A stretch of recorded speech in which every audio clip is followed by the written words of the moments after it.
Electrochemistry lecture number 15। देखो बच्चों, पहले हम आपको बता चुके हैं इलेक्ट्रोकेमिकल सेल, इलेक्ट्रोलिटिक सेल, और आज हमारा लास्ट टॉपिक है इसका, that is third one, electrolytic conduction. आपने पढ़ा होगा conductors are of two types, दो टाइप के कंडक्टर्स होते हैं। एक को हम बोलते हैं मेटलिक कंडक्टर और एक को हम बोलते हैं electrolytic conductor. Metallic conductor and electrolytic conductor. थोड़ा सा मैं आपको इंट्रोडक्शन दे दूं।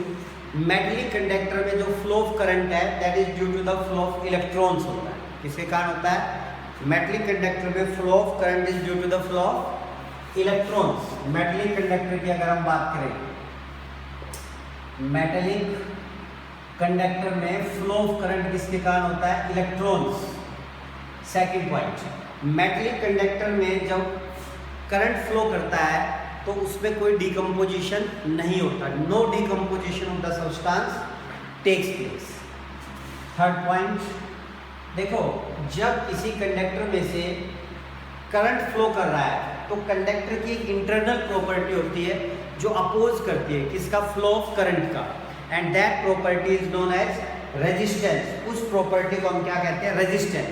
तो मेटलिक कंडक्टर जो होते हैं, मेटल का अगर आपने स्ट्रक्चर पढ़ा हो तो मेटल में क्या होता है, जब वैलेंस इलेक्ट्रॉन निकल जाते हैं, जो पॉजिटिव चार्ज पार्ट बचता है इसको हम कहते हैं कर्नेल्स। क्या कहेंगे इसको हम? The positively charge part is known as kernels. तो जो ये मेटलिक कंडक्टर में जो रेजिस्टेंस है it is due to the obstacle created by these kernels. इन कर्नेल्स की वजह से ऑब्स्ट्रैकल क्रिएट होता है मूवमेंट ऑफ इलेक्ट्रॉन में, and that is known as resistance. इसका फोर्थ पॉइंट की अगर आप बात करो तो जो रेजिस्टेंस है, resistance of the metallic conductor वो इंक्रीज होता है with the increase in temperature. जैसे जैसे हम टेम्परेचर बढ़ाएंगे तो क्या होता है? दिस कर्नेल स्टार्ट्स वाइब्रेटिंग, और जो ऑब्स्ट्रैकल है, रुकावट है, वो ज़्यादा बढ़ जाती है, इसलिए रेजिस्टेंस बढ़ जाता है in case of what? Metallic conductor. The second is the electrolytic conductor. बहुत ध्यान से सुनना। इलेक्ट्रोलिटिक कंडक्टर में जो फ्लो ऑफ करंट होगा that is due to the flow of ions. Flow of current किसके कारण होगा? Due to the flow of ions. Second point, जब मेटल इलेक्ट्रोलिटिक कंडक्टर में से करंट फ्लो करेगा तो उसमें क्या होता है? डिकम्पोजिशन। क्या होगा? डिकम्पोज होगा। पहले वो आयंस में टूटेगा। जैसे आपने पढ़ा होगा solid NaCl is bad conductor of electricity. Solid अगर हम लेंगे तो वो क्या है? बैड कंडक्टर है। बट इन एक्वस सॉल्यूशन और in molten state it act as good conductor. क्यों? Because it decomposes into ions. तो इसमें क्या हो जाता है? Decomposition of the substance take place. अब जो इसमें रेजिस्टेंस है, रेजिस्टेंस आपको पता चली गया होगा, द इंटरनल प्रॉपर्टी जो अपोज करती है फ्लो ऑफ करंट का। तो the resistance is due to interaction between solute कहता है, जैसे आयंस के बीच में इंटरेक्शन हो जाए, इसके बीच में आयंस के बीच में सोल्यूट इंटरेक्शन की वजह से क्या हो जाएगी? ऑब्स्टेकल आ जाएगी। दूसरा, interaction between solute and solvent, solute और सोलवेंट में इंटरेक्शन हो जाए, that is hydration. You know that जब NaCl को वाटर में डालते हैं तो Na positive ion is surrounded by the water molecule, that is known as hydration of ion. And the third one is solvent interaction, solvent interaction. तो ये तीन reason है। Solvent interaction you can see viscosity, okay. Solute interaction, ions के बीच में interaction, solvent hydration effect, and solvent interaction मतलब viscosity. तो due to these three reasons ये इसमें क्या आता है? रेजिस्टेंस आता है। And the fourth point is that is resistance जो है वो डिक्रीज होता है। Resistance of the electrolytic conductor decreases with the rising temperature. ऐसा क्यों होता है? Because the kinetic energy of the ions increases, and due to increase in the kinetic energy all types of interactions, जब हम temperature बढ़ाएंगे all types of interaction decreases. ये सभी type के इंटरेक्शंस क्या हो जाएंगे? डिक्रीज। और इंटरेक्शन डिक्रीज हो जाएंगे तो रेजिस्टेंस आपका क्या हो जाएगा, डिक्रीज। तो रेजिस्टेंस डिक्रीज होगा in this case electrolytic conductor, इसके केस में क्या होता है, रेजिस्टेंस बढ़ता है with the rise in temperature. ये बेसिक चीज़ें मैंने आपको बताई, that is the difference between what electrolytic conductor and metallic conductor. अब देखो जो आपका मेन टॉपिक आता है, general terms related to electrolytic conductor, electrolytic conduction, इससे रिलेटेड जो टर्म्स हम बार बार यूज करेंगे, बिल्कुल आसान सा टॉपिक है। General terms related to electrolytic conductor, number 1 resistance, number 1 resistance. Resistance अभी अभी मैंने आपको बताया, ये एक इंटरनल प्रॉपर्टी होती है किसकी, कंडक्टर की, जो अपोज करेगी, किसको अपोज करेगी, फ्लो ऑफ करंट को। अभी अभी आपको बताया इलेक्ट्रोलाइटिक कंडक्टर में जो रेजिस्टेंस है, it is due to the 3 reasons, solute solute interaction, ions ions का interaction, solute solvent interaction that is hydration effect, and solvent solvent interaction that is the viscosity. तो रेजिस्टेंस की unit आपने physics में पढ़ी होगी, that is ओम, और इसको हम इस सिंबल से भी रिप्रेजेंट करते हैं। तो you can say that what is resistance, obstacle provided किसमें, due to flow of ions में, जो ऑब्स्ट्रैकल रुकावट आ गई वही हमारी क्या कहलाएगी, रेजिस्टेंस। सेकंड आता है बेटा कंडक्टेंस, क्या आता है, कंडक्टेंस, इसको मैं सी से रिप्रेजेंट करूंगा, it is equal to reciprocal of resistance. Conductance क्या है, it is equal to reciprocal of resistance. बहुत ध्यान से सुनना, अगर रेजिस्टेंस कम होगा तो कंडक्टेंस ज्यादा होगा, इसका मतलब जो फ्लो ऑफ आयंस है वो स्मूथ है, ज्यादा फ्लो हो रहा है, तो you can say that conductance is defined as easiness, conductance is defined as easiness with which ions can move, easiness with which ions can move is known as conductance, or it is reciprocal of resistance. What is the unit? इसकी unit हम क्या लिख सकते हैं, देखो इसकी unit ohm inverse लिख सकते हैं लाइक दिस, और कई बार इसको बिल्कुल ही उल्टा कर देते हैं, दैट इज एमएच। ये क्या होगी, यूनिट ऑफ कंडक्टेंस।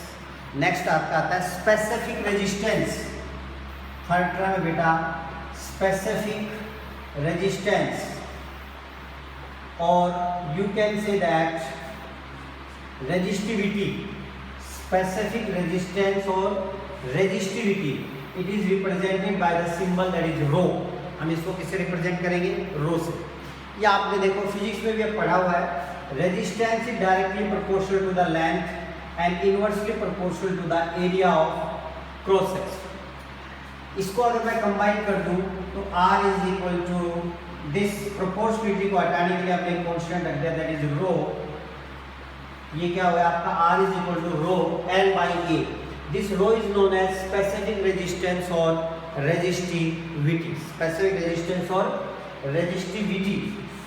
इस रो को हम क्या कहेंगे, स्पेसिफिक रेजिस्टेंस और रेजिस्टिविटी। बहुत ध्यान से सुनना, ये जो स्पेसिफिक रेजिस्टेंस और रेजिस्टिविटी है, इसके ऊपर एक बार क्वेश्चन आया था नीट में, which of the following is extensive और इंटेंसिव प्रॉपर्टी टाइप में था।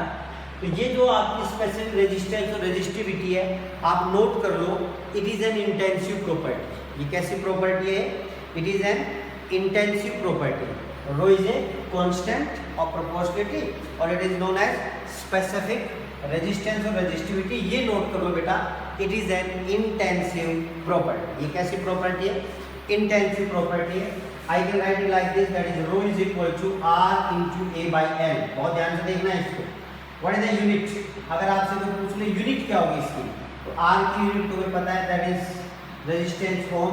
A एरिया क्या ले ले, सेंटीमीटर, क्योंकि जो हम सेल बनाएंगे वो क्या होगी, सेंटीमीटर में होगी। डिस्टेंस एरिया, बड़े बड़े तो बनेंगे नहीं, उससे मीटर में तो लेंगे नहीं, सेंटीमीटर स्क्वायर सेंटीमीटर, तो ये आपका क्या आ जाएगा, दैट इज ओम सेंटीमीटर। इसकी यूनिट आपकी क्या जाएगी, बोलो, ओम सेंटीमीटर। अब बहुत ध्यान से सुनना, जैसे मान लो आपके पास एक ये वायर है, इसमें से आप करंट फ्लो कर रहे हो, बहुत ध्यान से सुनना। तो यहाँ तो सिंपल सी बात आपको मिल जाती है कि भाई डायरेक्टली प्रोपोर्शनल टू लेंथ। अगर आप करंट यहाँ से फ्लो कर रहे हो, फिजिक्स में आप पढ़ोगे, यहाँ से करंट फ्लो कर रहे हो, ये आपकी क्या हो जाएगी, दिस इज द लेंथ, और ये आपका क्या हो जाएगा, A area of cross section. इसमें तो कोई दिक्कत नहीं है। और अगर आप करंट ऐसे फ्लो कर रहे हो लाइक दिस, तो ये क्या हो जाएगा, A area of cross section and what is this is the length. Okay, ये आप फिजिक्स में पढ़ोगे। अब मैंने तुम्हें बताना केमिस्ट्री में एल और ए हम क्या लिखते हैं, केमिस्ट्री में एल और ए क्या है। तो इसमें बेटा एक होती है आपकी conductivity cell,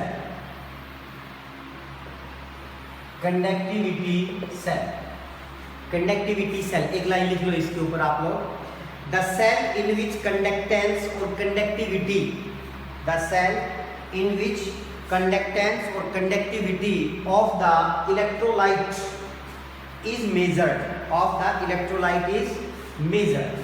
is known as conductivity cell। देखो इसमें क्या होता है बेटा, यहाँ पर हमने जैसे एक हम कंडक्टिविटी सेल बनाए लाइक दिस, इसमें ये आपके क्या लगे हुए हैं, इलेक्ट्रोड्स, ये क्या लगे हुए बेटा आपके, दीज आर द इलेक्ट्रोड्स, इनको हम क्या कहते हैं, इलेक्ट्रोड्स। और इसको आप किससे कनेक्ट कर रहे हो, एक बैटरी से कनेक्ट कर देते हो, इसमें आप क्या डाल देते हो, इलेक्ट्रोलाइट। आपको पता है आपका जो इलेक्ट्रोलाइट है वो डिसोशिएट हो जाता है किसमें, आयंस, इसमें डिसोशिएट हो जाएगा आयंस में। बहुत ध्यान से सुना। अब हम ए क्या लेते हैं, ये जो ए है, ए जो हमने यहाँ लिया ए, वो क्या लिया हमने, cross section area of electrodes. A क्या लेना है, cross section area of electrodes. Okay, और एल हम क्या लेंगे, डिस्टेंस बिटवीन द इलेक्ट्रोड्स, ये जो डिस्टेंस है बिटवीन द टू इलेक्ट्रोड्स, ये हम क्या लेते हैं, एल, ये हम क्या लेंगे बोलो, एल। तो इलेक्ट्रोकेमिस्ट्री में जो कंडक्टिविटी सेल है which is used to measure the conductance और conductivity is known as conductivity cell. और इसमें जो इलेक्ट्रोड्स का जो एरिया है, cross section area, that is A, and the distance between the two electrodes is taken as L. देखो किसी भी कंडक्टिविटी सेल में ये दो चीजें फिक्स होंगी, ए और एल, किसी भी कंडक्टिविटी सेल में ये दो चीजें। अब आपने ये कंडक्टिविटी सेल बना दी बेटा, अब इसमें दो चीजें आपकी होगी कांस्टेंट। क्या क्या कांस्टेंट है, दिस ए जो आपने इलेक्ट्रोड्स लिया और this area of cross section. इसमें एक आता है आपका सेल कांस्टेंट, क्या आता है बोलो, सेल कांस्टेंट। इसको आप एनसीईआरटी देखोगे ना, जी से रिप्रेजेंट किया हुआ है सेल कांस्टेंट। तो ये क्या है, रेशियो है, किस किस का रेशियो है, distance between the two electrodes and area of cross section. तो that is L by A, this is known as cell constant. एक रेशियो हो गया आपका, कोई आपसे पूछे व्हाट इज सेल कांस्टेंट, तो it is the ratio of distance between the two electrodes and area of cross section of the electrode. What is the unit, इसकी unit क्या हो जाएगी, सेंटीमीटर अपॉन सेंटीमीटर स्क्वायर। तो what will be the unit, इसकी unit आपकी होगी centimetre inverse. क्या unit हो जाएगी बोलो, सेंटीमीटर इनवर्स। अब बहुत ध्यान से सुनना, इफ, बहुत ध्यान से सुनना, इफ देखो अभी अभी हमने एक फॉर्मूला लिखा था आपका, that is rho is equal to R into A by L, अभी लिखा था।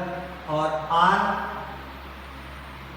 हमारा किसके बराबर था, R is equal to rho L by A, ये अभी अभी हम लिख चुके हैं। ओके, अब देखो इफ यदि मैं मान लूं जो लेंथ है वो 1 सेंटीमीटर ले लें, एरिया ऑफ क्रॉस सेक्शन हम कितना ले लें बेटा, 1 सेंटीमीटर स्क्वायर ले लें। अगर मैं लेंथ को 1 सेंटीमीटर ले लूँ, एरिया ऑफ क्रॉस सेक्शन को क्या ले लूँ, 1 सेंटीमीटर स्क्वायर ले लूँ, तो मेरा रो किसके बराबर हो जाएगा, आर। रो किसके बराबर हो जाएगा, आर। तो you can say that the specific resistance that is rho is equal to resistance of the conductor having length 1 centimetre and area of cross section 1 centimetre square. अब बहुत ध्यान से सुना, वॉल्यूम क्या होता है, लेंथ इंटू एरिया। तो अगर मैं इसका वॉल्यूम निकालूं 1 centimetre into 1 centimetre square, that is 1 centimetre cube. और आपको पता है बेटा 1 सेंटीमीटर क्यूब को मैं क्या लिख सकता हूँ, 1 ml। क्या लिख सकता हूँ, 1 ml। अब आप जो मेन चीज है वो यहाँ नोट करो, राइट डाउन। अब लिखो, क्या लिखोगे, resistivity is defined as, resistivity is defined as resistance of, resistivity is defined as resistance offered by all the ions resistance offered by all the ions present in 1 ml of solution. Present in 1 ml of solution. ये जो resistivity है, specific resistance है, it is equal to resistance offered by all the ions present in 1 ml of the solution. जो किसमें present होंगे? 1 ml of the solution. ये था आपका, दैट इज हमने आपको बताया स्पेसिफिक रेजिस्टेंस या रेजिस्टिविटी. नेक्स्ट जो आपके टर्म इसमें आती है, नोन एज कंडक्टिविटी. क्या कहते हैं बेटा उसको हम? Known as conductivity. Next term लिखो, कंडक्टिविटी और स्पेसिफिक कंडक्टेंस. कंडक्टिविटी और it is known as specific conductance. Conductivity और स्पेसिफिक कंडक्टेंस. देखो फर्स्ट टर्म क्या थी? रेजिस्टेंस. दूसरी क्या है आपकी? कंडक्टेंस. थर्ड क्या है आपकी? स्पेसिफिक रेजिस्टेंस और रेजिस्टिविटी. तो this is your fourth one. Conductivity है, इसको हम क्या कहते हैं? बोलो. Specific conductance. It is represented by this के टाइप बनाते हैं इसको. इसको बोलते हैं कापा. क्या पढ़ते हैं इसको? KPPA. इस सिंबल को पढ़ते हैं कापा. ये कहता है बेटा it is equal to reciprocal of specific resistance. It is equal to, बोलो, reciprocal of specific resistance. Kappa क्या हो गया? Reciprocal of specific resistance. देखो अभी आपने देखा था रो आपका किसके बराबर था? दिस. बोलो, अगर मैं इसको यहाँ उल्टा करके लिखता हूँ तो ये आपका क्या आ जाएगा? That is 1/r into L/A. This kappa conductivity और specific conductance is equal to inverse किया 1/r into क्या? L/A. 1/r, you know that what is this? Conductance. और L/A अभी आपको बताया था बेटा cell constant. This kappa, what is kappa? Conductivity, या you can say that specific conductance. तो स्पेसिफिक कंडक्टेंस कापा आपका किसके बराबर हो गया? बोलो, conductance into cell constant.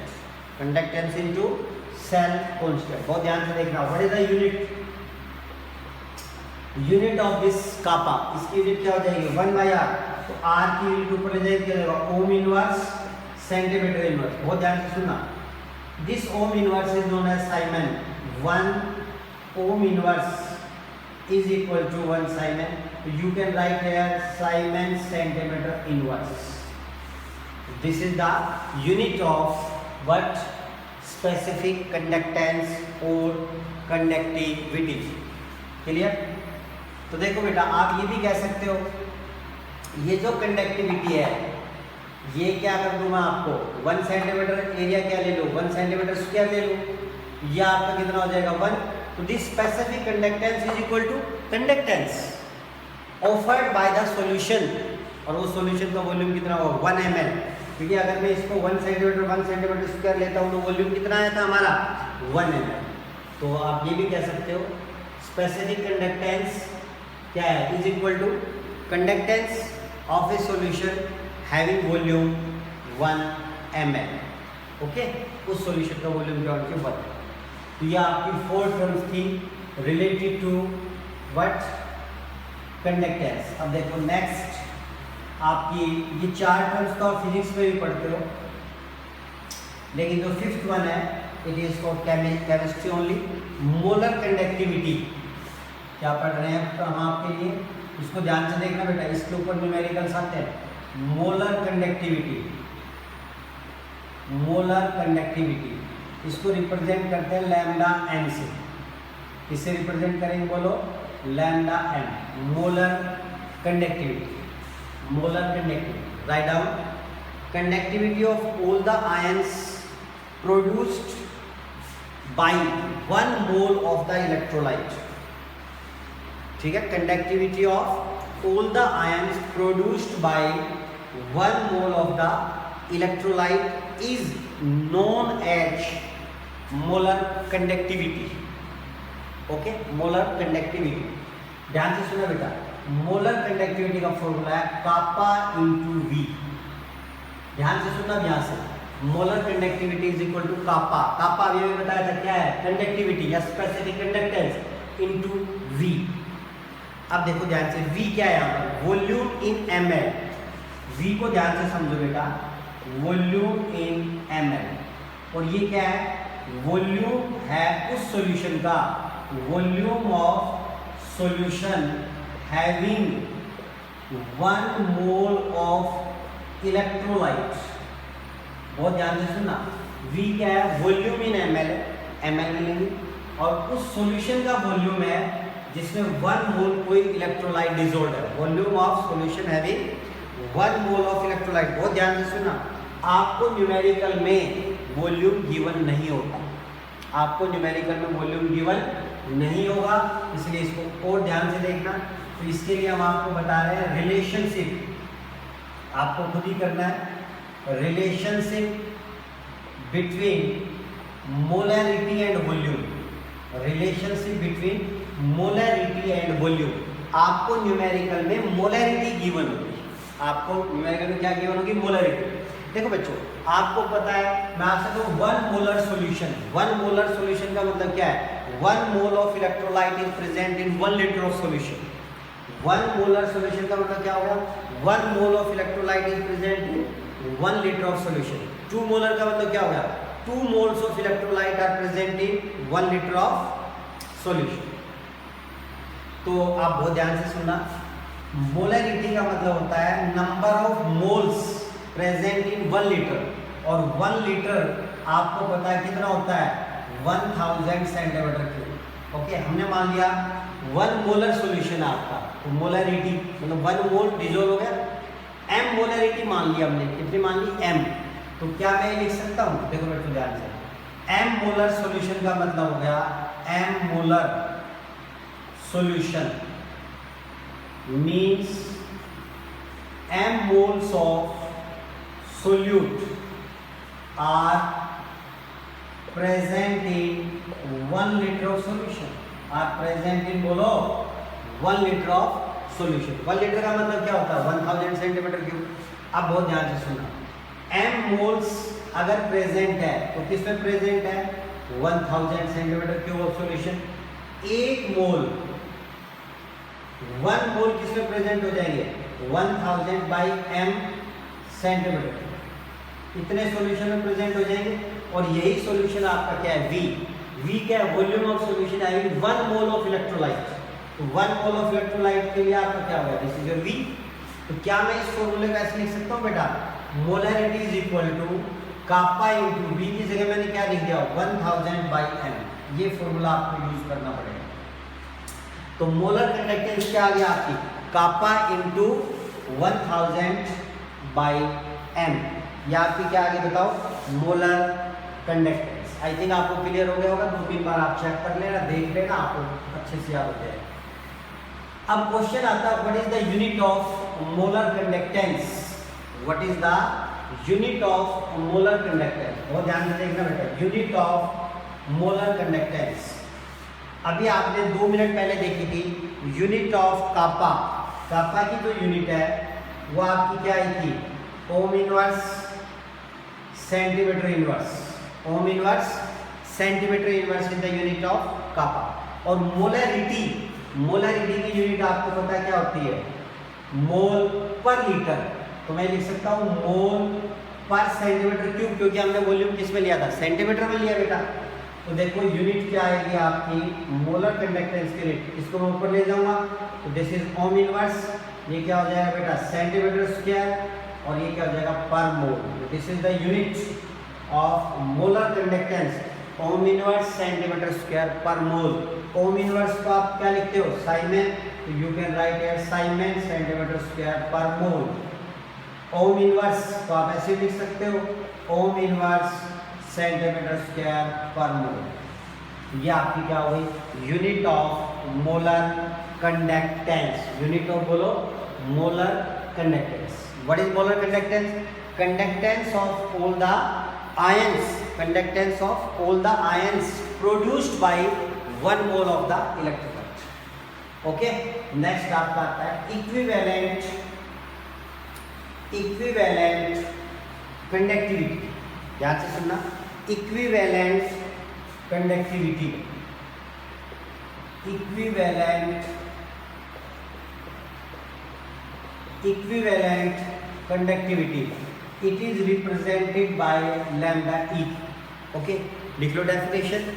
Conductivity of all the ions produced by, conductivity of all the ions produced by one equivalent of the electrolyte, conductivity of all the ions produced by one equivalent of electrolyte। देखो भैया ध्यान से, equivalent conductance क्या हो जाएगा, kappa into we. ये भी क्या हो जाएगा, बोलो कापा इंटू वी। वी क्या है, सेम, बहुत ध्यान से देखना, वी क्या है, वी क्या है, volume of solution in ml। और यहां पर V क्या हो जाएगा, V हो जाएगा volume of solution having one equivalent of electrolyte, having one equivalent of electrolyte, having one equivalent of electrolyte. यहां तक क्लियर हो रहा है। अब वहां पर हमने क्या लिया था, 1 मोल ऑफ इलेक्ट्रोलाइट। क्या लिया था, 1 मोल ऑफ इलेक्ट्रोलाइट। यहाँ पर क्या लिया है, 1 इक्विवेलेंट ऑफ इलेक्ट्रोलाइट। तो by using the same concept, उसी कॉन्सेप्ट को यूज करते हुए you can find out the volume V। तो अगर आप उसी कॉन्सेप्ट को यूज करके करोगे तो this will comes out to be this, that is N।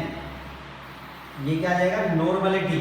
क्या आ जाएगा, नॉर्मलिटी। क्योंकि नॉर्मलिटी आपको पता है, number of gram equivalent of solute dissolved पर लीटर ऑफ सॉल्यूशन। और मोलरिटी में क्या होता है, number of moles of solute dissolved पर लीटर ऑफ सॉल्यूशन। ये आपके पास आ जाएगा बेटा फॉर्मूला, उसी से आप रिलेट करके और निकाल दोगे V की वैल्यू। V की वैल्यू पुट करोगे तो this will comes out to be, बोलो kappa into 1000 by N। What is the unit, अगर आप इसकी यूनिट फाइंड आउट करोगे तो सेम वही कापा यूनिट, ओम इनवर्स, उसी से लिख देता हूँ सीधी, सेंटीमीटर ग्राम इक्विवेलेंट इनवर्स। वहां पर क्या आया था, ohm inverse centimetre square mole inverse. इसकी यूनिट आप ये भी लिख सकते हो, siemens centimetre square equivalent inverse. What is this, this is the unit of equivalent conductivity. Clear, I think आपको सब समझ आ गया होगा। मैं आपको डेली 5 क्वेश्चन व्हाट्सएप ग्रुप के ऊपर सेंड कर रहा हूँ, तो आप सभी इंडिविजुअली उनके आंसर्स, अपने डाउट्स आप मेरे से व्हाट्सएप ग्रुप के ऊपर ले सकते हो। बहुत से बच्चे ले लें। ये तो आपका क्या आ गया बेटा, आगे दिखाते तुम्हें molar conductance and equivalent conductance. तो लास्ट आज मैं आपको बता रहा हूँ, आप इसके न्यूमेरिकल कर सकते हो। Relationship between molar conductance and equivalent conductance, इन दोनों में क्या रिलेशन है, relationship between molar conductance and equivalent conductance. बहुत ध्यान से देखना, अभी अभी आपने देखा मोलर कंडक्टेंस का फॉर्मूला भी और इक्विवेलेंट कंडक्टेंस का आपने फॉर्मूला चेक कर लिया था। मोलर कंडक्टेंस क्या बेटा, कापा इंटू 1000 अपॉन मोलरिटी, कापा इंटू 1000 अपॉन मोलरिटी। और अगर मैं फॉर्मूला लिखूं इक्विवेलेंट कंडक्टेंस का तो क्या आया था, कापा इंटू 1000 अपॉन नॉर्मलिटी। नॉर्मलिटी आपका ऊपर चला गया, ये क्या हो जाएगा आपका बेटा, कैंसिल। ध्यान से देखना, molar conductance upon equivalent conductance क्या आ गया, नॉर्मलिटी अपॉन मोलरिटी। अगर आपको मोल कॉन्सेप्ट अच्छे से आता हो तो नॉर्मलिटी अपॉन मोलरिटी ये किसके बराबर होता है, n फैक्टर। आपने पढ़ा हुआ है normality is equal to molarity into n factor, mole concept. तो from here you can write molar conductance is equal to n factor into equivalent conductance. ये आपका क्या आ गया, रिलेशनशिप आ गया। अगर आप मोलर कंडक्टेंस निकाल लेते हो तो आप उसका क्या निकाल सकते हो, इक्विवेलेंट कंडक्टेंस। ओके, अब क्वेश्चन आता है n फैक्टर। n फैक्टर में कोई दिक्कत नहीं है, क्योंकि जो आपके पास इलेक्ट्रोलाइट्स होंगे, इलेक्ट्रोलाइट्स में क्या हो सकता है, एसिड हो सकता है, बेस हो सकता है और third one is your salt. अब इनके एन फैक्टर आपको पता है। एसिड का एन फैक्टर क्या होता है? Number of H positive ions, number of H positive ions given by one formula unit of the acid, number of H positive ion. और आप कह सकते हो जैसे H पॉजिटिव H2SO4 कितना H पॉजिटिव देता है? 2, तो उसका एन फैक्टर कितना हो गया? 2। HCl कितना एन फैक्टर हो गया? 1। Like this you can calculate number of OH negative ion, number of OH negative ion given by one molecule of the base। जैसे NaOH 1 हो गया N factor, CaOH whole twice कितना हो जाएगा आपका एन फैक्टर? 2 हो जाएगा। कोई दिक्कत है इसमें? सोल्ट का एन फैक्टर क्या होता है? आइदर टोटल पॉजिटिव और negative charge given by one formula unit of the salt. जैसे इसका मैं आपको दिखा दूं, NaCl डिसोसिएट हो गया बेटा, Na positive Cl negative, positive charge either positive और नेगेटिव कोई भी ले लो, 1 आया तो एन फैक्टर कितना हो गया आपका? 1। जैसे मान लो ले लिया CaCl2, Ca2 positive 2Cl negative, तो एन फैक्टर आपका कितना हो गया? 2। जैसे मान लो आपने ले लिया AlCl3, decompose Al3 positive 3Cl negative, तो what is the n factor your? 3। जैसे अगर मैं आपसे कहूँ Al2SO4 whole thrice, Al2SO4 whole thrice, ये आपका डिकम्पोज हो जाएगा, क्या देगा बेटा? 2Al3 positive plus 3SO4 2 negative. What is an factor? Total positive charge that is 6। तो आप यहाँ पर सीधा एन फैक्टर रख करके अगर मोलर आपको कंडक्टिविटी दी गई है तो आप इक्विवेलेंट कंडक्टिविटी फाइंड आउट कर सकते हो। तो अब आप उनके ऊपर जितने क्वेश्चन आपसे हो सकते हो आप कर लो। एनसीईआरटी में बहुत से क्वेश्चन आपको गिवन है, आप उनको सोल्व करो। तो मैंने आपको जो टर्म्स बताई, resistance, conductance, conductivity, molar conductivity और इक्विवेलेंट बोलो कंडक्टिविटी, इन सभी की यूनिट्स आपको पता होनी चाहिए। एक बार बोर्ड में क्वेश्चन आ गया था, right the unit of the following, आपको ये दी हुई थी और आपने सिर्फ इनके क्या लिखने थे। और एक बेटा हमने आपको क्या बताया, रो, दैट इज स्पेसिफिक रेजिस्टेंस और रेजिस्टिविटी। आपको रियलिटी बता रहा हूँ, पिछले पेपर उठा के देखोगे 3 मार्क्स का क्वेश्चन था, 6 यूनिट आपको लिखनी थी, आपको 3 नंबर मिल जाते थे। बिल्कुल सिंपल इसके न्यूमेरिकल्स है, आप इनको सोल्व करना। नेक्स्ट लेक्चर में हम इसी को आपको आगे बढ़ाएंगे। Okay, thank you.